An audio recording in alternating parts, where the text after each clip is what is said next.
Aksident tragjik në Itali. Humbi jetën 46 vjeçaria shqiptare, nën e 3 fëmijëve të mitur.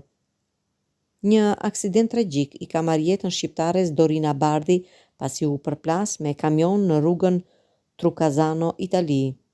Mësohet se 46 vjeçaria është dërguar me urgjencë në spital, por nuk ja doli të mbijetojë nga plagët e marra. Tragjedia ndodhi në orën 2 të pasdites, teksa makina në të cilën udhëtonin viktima me vajzën e saj të mitur u përplas kokë më kokë me traktorin e një kamioni.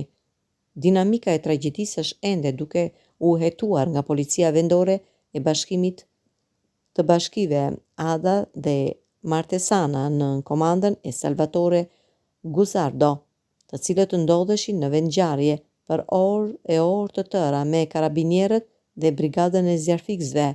Ndërkohë, lajmi i tragjedisë u përhap në Trucasano dhe në veçanti në Abignano, ku viktima me origjinë shqiptare dhe banuese prej vitesh në qytet jetonte me bashkëshortin dhe 3 vajzat e saj.